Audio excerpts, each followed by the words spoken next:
Devocionais da Bíblia toda em um ano. Hoje, Levítico, capítulos 18 a 21. Estamos iniciando a sessão que fala sobre a vida santificada do povo de Deus. Deus já chamou o seu povo para oferecer sacrifícios, ofertas diante dele e apresentou a lei que deveria governar, deveria guiar essas ofertas, esses sacrifícios. Apresentou o dia da expiação, aquele que era o ponto central de Levítico, que mostra o povo de Deus se aproximando de Deus e que mostra justamente a obra do Evangelho, a mensagem de salvação com o cordeiro que seria morto e expiado, e o seu sangue expiaria o pecado do povo, bem como o cordeiro que seria emissário, o bode emissário que seria enviado para o deserto, carregando o pecado do povo. Agora o Senhor tem dado leis ao seu povo, a fim de que eles aprendam a viver em santidade. E nesse capítulo 18 nós vemos as leis sobre a santidade na vida sexual, na moralidade sexual e nos relacionamentos do povo de Israel. Algumas leis que nós vemos nesse capítulo 18 podem parecer óbvias para a nossa cultura. Nós temos uma cultura que realmente reconhece o pecado dos relacionamentos incestuosos, da relação com parentes, de que isso não é agradável a Deus. Nós temos uma cultura que realmente preza para que os parentes próximos não se envolvam nesse tipo de relacionamento.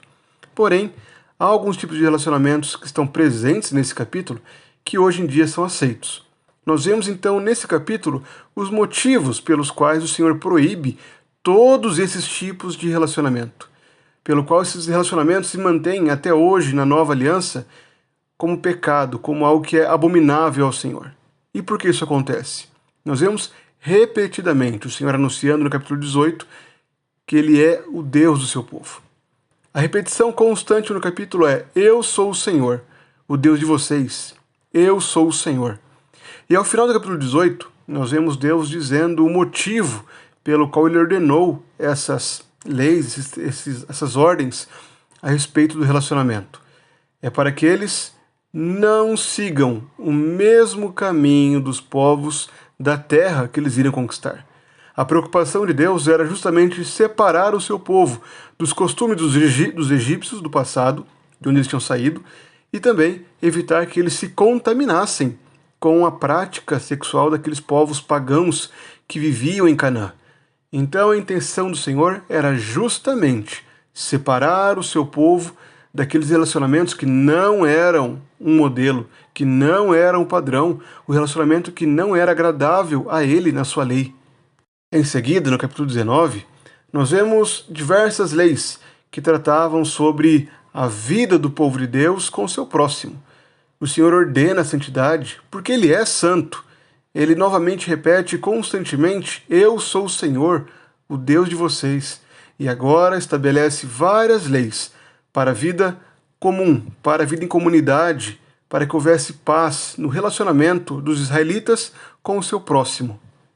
No centro de todas essas leis diversas que são apresentadas aí está a justiça, o dever de agir com justiça, de não serem astutos, de serem ardilosos, mas de serem honestos, generosos, prontos para servir e preservar a vida do próximo, bem como para agir com justiça, não favorecendo os pobres e nem agradando aos ricos. Essa é uma ordem que o Senhor dá nesse capítulo. O Senhor preza pela justiça. No capítulo 20, nós vemos o Senhor dando leis a respeito dos castigos que deveriam ser dados para quem pecasse. E os castigos eram bem severos, bem duros. Mas ao longo do capítulo nós vemos de novo a intenção do Senhor com essa ordem. As repetições continuam. O capítulo começa dizendo: eu sou o Senhor, o Deus de vocês. Depois repete logo em seguida desse versículo, no versículo 8, dizendo: eu sou o Senhor que o santifico. Em seguida, lá no final do capítulo, o Senhor volta a trazer repetições. Eu sou o Senhor, o Deus de vocês que o separei dos outros povos. Eu sou o Senhor, sou santo, e o separei dos outros povos para que sejam meus. Nós vemos então o desenvolvimento dessas leis. O Senhor é o Deus de Israel. O Senhor é o Deus que santifica Israel. O Senhor é o Deus que o separou dos outros povos. O Senhor é santo e o separou dos outros povos para que sejam dele. E por fim, é novamente dada a ordem para que os sacerdotes se santifiquem.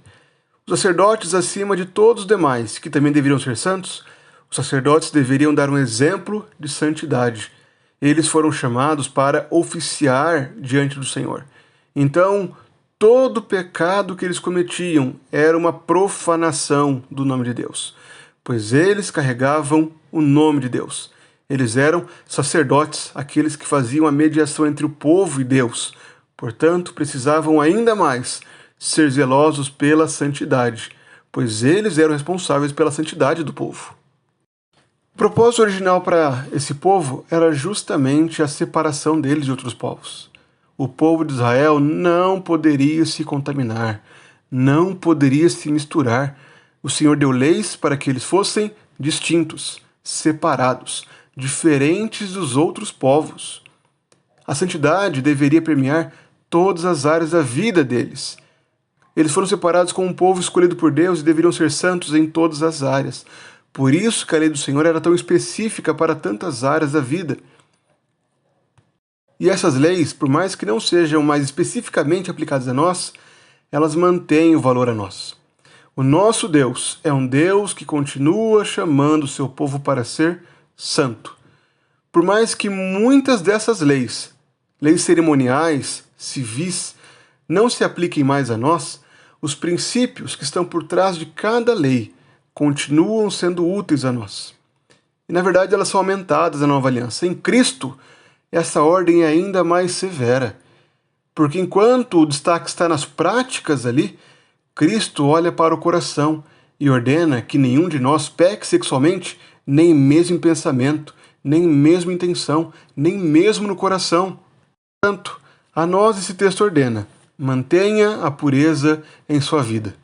Nós precisamos ser santos em todas as áreas. O nosso Deus é um Deus santo. É um Deus que nos chamou para nos santificar, para nos separar desse mundo de pecado. Portanto, nós precisamos ser santos. Precisamos carregar o nome de Deus de forma agradável a Ele. Afinal de contas, nós somos agora uma nação santa, um povo de propriedade exclusiva de Deus, um reino de sacerdócio, um sacerdócio real. Portanto, precisamos demonstrar santidade na nossa vida. E além disso, a justiça de Deus que era exigida desse povo é exigida de nós também. Nós, como cristãos, precisamos ser generosos, justos, prontos para servir, para dar bom exemplo, como cidadãos que carregam o nome de Cristo. Que nossa vida glorifique o nome de Cristo.